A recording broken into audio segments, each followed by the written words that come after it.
Alrighty guys, welcome back to another video. So this is the beginning of the guides that I'm going to drop for Skoll and Hati. It's about time I did this. I've been putting it off for a while. I was going to jump straight into the ultimate guide, but I wanted to start with a team building guide because I have done that in previous iterations with my other with the other bird and deer. So I wanted to do this, and then I will be dropping a couple of ultimate guides, just doing runs and stuff, showing you guys the different teams and stuff that you can use and you will use, and I'll kind of touch on them today as well. So today's going to be about building a team for them, right? So we're going to get stuck in. Let me quickly remove all these. All right, it's a little sneak peek there. So we're going to start with my recommendations. So card sets, team building, all that kind of stuff, right? So pretty straightforward. The first hero you want is Thonar. I mean, there's no getting around it. Thonar is built for the dogs, right? She has a passive specifically for the dogs, and her Holy Relic is obviously specifically for the dogs as well. So I'm hoping you guys all have Thonar, and you have the Holy Relic as well, because it was free. All right, we did get a free Holy Relic not too long ago. If you got Kings instead or someone else's instead, then I guess that's okay, but you definitely should have got Thonar's. It definitely does help a lot. So in terms of Thonar's, the way you want to gear her and stuff, obviously fully level 100, fully super awakened is what you want. Mine's only about 58k, so I would like to put her into 60k CC, but not quite there yet. I have 3 out of 6, which is fine. You don't really need to worry too much about dupes for her ults, for her ult level. But yeah, so obviously fully level 100, fully super awakened, and you do want to be running attack crit resistance. Now, crit defense? Crit defense. What about? Yeah, mine's I. The I one is crit defense. Now, basically, best because when Skoll and Hati do crit, they hit hard. Now, you guys can probably see that I have defense rolls on this. A lot of people will suggest you to run probably crit defense rolls as well, or crit resistance rolls, not defense, is what I meant to say. It's the I one, crit resistance. So you don't get crit, because like I said, when he does crit, they hit very hard. I run defense just because I'm finding that she's just not very tanky. Like, if you're not running the King Patience team, which I'll get to, she can become very squishy. So I've invested a bit in a couple of her cosmetics. I've got her full weapon, so she does damage as much as I can, and then I've got most of this to max, apart from the headpiece as well. So that's kind of how I gear my Thonar. Like I said, you might want to be running, sorry to jump around, but you might want to run crit resistance here. I have defense just because when she does get hit, like I said, she's not very tanky. So Thonar's definitely the first choice, and then I've got Tamil Link on her as always, because you want your Skoll and Hati or your Demonic Beast specific hero to survive, right? That's basically the goal. So next you kind of have like your support role. So in your support role, you have a couple of options. I'm going to do this based on... So basically, let me try this again. So I suppose what I would almost say is that there is 2 support roles and then a DPS role. And the reason why I say that is you kind of have like the main support role, and then you have your like damage support, and then your actual DPS, right? So for your support role, the ones that I would be recommending, or the ones that I will use depending on the team you're building, is either Green Liz, right? And the main reason is because on level 2 she does have a cleanse, which is really nice, and she fills all your ults up as well and heals. So this is your healer, this is your full support role. She removes buffs as well, so that's actually super helpful, because the boss constantly buffs and constantly like increases defense and resistance and all that kind of stuff. So it would be Liz, right? Your other option for a full-on support role would be Skadi, right? Now, the reason why these two are kind of different is the Skadi is basically all reliant on debuffs, right? Now, ignore her CC at the moment. She doesn't have the gear. I'm still playing around with how I want to gear Skadi, if I'm honest with you guys. I've had attack crit, I've had HP defense. I'm going to try attack defense. I think that might be the better way, because I want her to survive, but also her ult heals and does damage based on her attack. So I think that's going to be the way to go. So basically, Skadi's passive is every time she gets debuffed, she decreases the damage they do and increases the damage you do, right? So Scardy's a good choice here if you're not going to cleanse away the debuffs, and will be able to kind of handle the damage and stuff, and also do damage, and her ult heals as well. Now there's a combo. If you're going to run Scardy in your DPS support role, I'd run Brunhild. These guys work really well together. She has a healing ult as well, which is a single target, and then between these two, Brunhild can only have one debuff on her at a time, which is really helpful with her Holy Relic, if you've got a Holy Relic, and then Scardy increases damage as well. So these two synergize really nicely together in terms of like your support units. Now, so let's say you're not doing these two. You're going to run, let's say, Liz, or the other option you can also run is, if you're doing the Patience team for the Barn team, is Brawler Barn, right? So Brawler Barn's basically whole thing is if you King Shield up, you won't take any damage, and that they decrease the attack related stats of the heroes. So I'll tell you what, that's probably going to start to get confusing. So what I'm going to do, let's build out the support units, and then I'll explain like a DPS unit to go with it, and then I'll swap it around, right? Because that's going to make more sense. So let's say this is the two support units you're running, right? You've got Scardy for the debuff action, and then you've got Brunhild. The other hero you could use is the one Escanor. You just want like a heavy hitter, right? So use the ultimate Escanor. I personally like using Trader Melee just because of his passive. That 40% damage reduction comes in clutch. So that's a big like bonus for me, and like what I recommend is Trader Melee, especially if like your CC's not super high, or maybe you don't have a lot of constellations, or that kind of stuff. But Escanor just hits super hard as well. So obviously you'd fill in the passive slots here. I'd probably give Sariel Link to him, and I'd probably give Mael Link to her, but you can switch that around, right? So like this would be an example of, and then I'd just give a high ult level to here. So like this would be the team I would run. I'd obviously change Scardy's gear, so she's got UR gear, and then you have full UR gear, right? So this could be a potential team that you could use with the two supports, your Thonar, and then your big damage dealer here as well, right?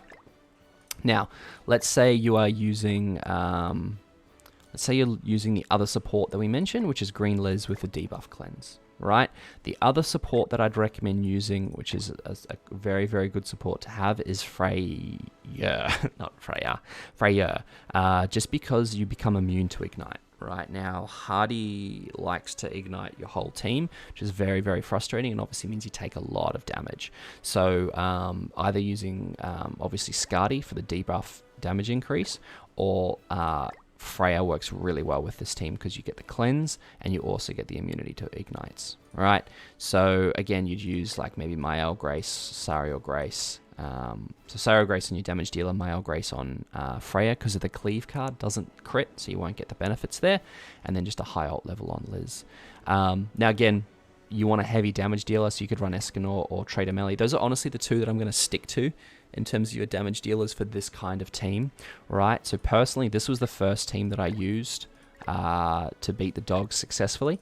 And I still use it to this day quite commonly because it just works really quite nicely.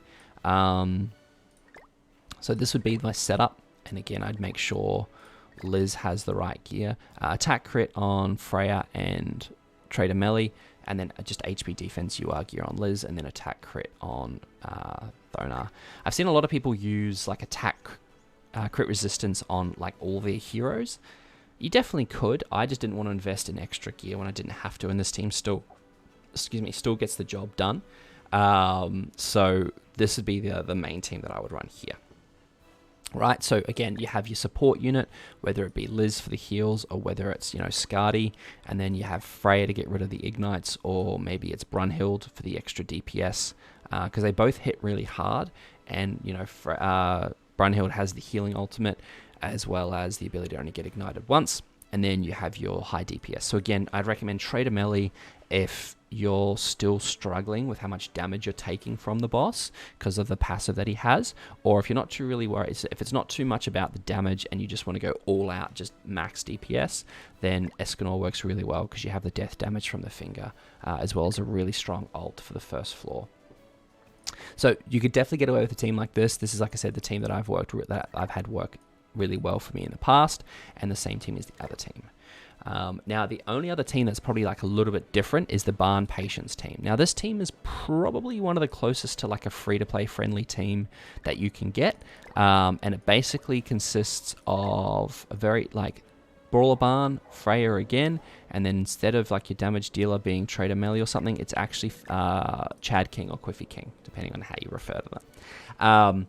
So basically the way this team works is Brawler Barn's passive basically means if he doesn't take damage, it decreases the attack-related stats of the enemies, right, by up to 75%. So, and this works on the dogs. So, basically, in short, what you want to do is you want to proc the passive from Thonar, get your increase in attack-related stats for 40% for 3 turns, every 3 times you inflict damage, right? Get a really good King Shield, and then Barn just doesn't take damage, and then you lower their damage, right? And that's how you work it all the way up to the final floor and the final phase. Like I said, I will be doing a video on each of these teams probably, and showing you the different strategies and stuff on how to get through there. This is just a team building guide to start off with. Now, like I said, this is pretty much the only team that like requires a specific, like, you need to keep it like this, because you don't need the ignites because that'll damage your shield too much. You need Brawler Barn for the passive that he has. You obviously need Thonar, and then you need King for the shield. If you're not doing it this way, like I said, as long as you have like a support unit, so again, you can use Green Liz, you can use Scardy. Those are the 2 that I'd probably honestly recommend the most in terms of the support units. You could obviously also use Freya. In the other support slot unit, you can use Brunhild. These are the teams that I'd probably recommend the most. I mean, look, you could even bring a taunt hero if you really wanted to. Like, you could bring where's my Festival Deanne? You could bring Festival Deanne. Right, you could bring Matrona as well. She's got a nice buff removal card that'll come in handy as well. You know, you can use these units as well, but like I found the most success with the other ones that I've recommended. Same thing with the support unit, right? Like you could maybe have, if you wanted to, where would you go? You could go Green Liz here, and then you could bring a taunt unit like a Deanne or like a Matrona for her passive, right? But then you'd obviously swap Tami or Link to your taunt tank and swap that around a little bit, and then you'd run like a damage dealer, like you said, like the one Escanor or a Trader Melee or something along those lines, right? So like theoretically something like this could work, depending on how tanky you need your team to be, or how much, you know, damage you need to mitigate, or whether you're actually lacking damage, is then how you play around with that. So you could technically go for 2 like hardcore support units, but yeah, I'd probably recommend like a damage support unit, a support unit, Thonar, and then Escanor. Because like with something like this team, you're really only relying on Escanor for a lot of damage, which is a little bit of a concern when you have damage caps and you might get bad RNG and all that kind of stuff. And RNG in this boss can be annoying as it is. So yeah, so I'd probably recommend like maybe if you're going to do this, you'd have Matrona, and then you'd have this as like a Brunhild, right? Wherever she is.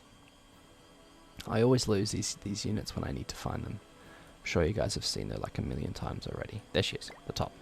Because she's the Link, Doi. So like you could run this, right? Like you'd have Matrona for the passive heals, you'd have Brunhild, and then the heal from the ult. But again, I don't really necessarily recommend this, just because like if you're not super high level, the dogs will hit you hard and you won't be able to tank as much without maybe a dedicated healer, you know, or like 2 healing ults. So yeah, and then obviously you have Thonar with the Holy Relic, which will help your HP related stats. So this will help with how tanky you are. But yeah, that's probably the recommendation.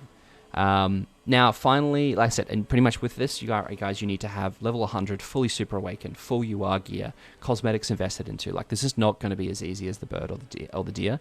Like with the bird and the deer, you can get away with level 90s, as you can see from my Matrona, right? And you can get away with, you know, maybe just having nice full gear, full maxed 5-star gear, but you need pretty much max gear for this in order to do well, unless you have a crazy high CC and you're clearing 300k CC anyway. So yeah, you definitely need that. Like I said, attack crit is usually what I recommend for the damage dealers. HP defense is fine, but like if you're really struggling, if you're getting crit a lot and you realize you're getting absolutely hammered with crits, then swap it out for crit resistance. maybe you could even just do 5-star crit resistance gear, and I think that should be fine. But for me, I like critting was annoying, but it was more about just my guys tanking hits and staying alive and then being able to deal the damage. So I feel like this works. The only one I really need it on is Thonar. Lastly is the card set. I'm just moving through this video. I've got to be somewhere very shortly. So the card set is pretty much you need the Deercar set. Like, I don't like just giving you guys one card set that you require, but it's pretty much this or bust. Like, you can potentially have the debuff healing card set or the other like single target card set from the bird, but like the main thing here is the freeze. Like, Hardy will freeze you and it will get really frustrating, and it's RNG based. It takes away all your buffs. They do more damage against freeze targets, so you to have the ability to become immune to freeze when you have full ult gauge, especially with Thonar's Relic giving you ult gauge every time she attacks, this is pretty much a must have, plus the increase in basic stats. Like I said, if you potentially need to, you can maybe do this, restore 5% of a max HP if you're debuffed. You could even use the other single target, like the Deer one as well, but honestly, that's kind of the card set you guys need to have, unfortunately. It doesn't make it easy, I know, but this is just kind of just goated in terms of this. So obviously, if you don't have that, you can give it a go with, just max CC, but yeah, you really kind of want that one.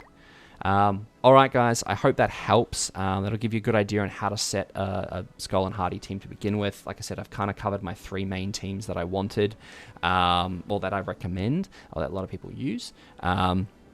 And then the rest is kind of up to you. You can have a play around with it if you want. But best of luck. I will be releasing the Ultimate Dogs Guide soon, but I wanted to start with this. And yeah, I hope that helps. As always, I will catch you guys in the next one. Cheers.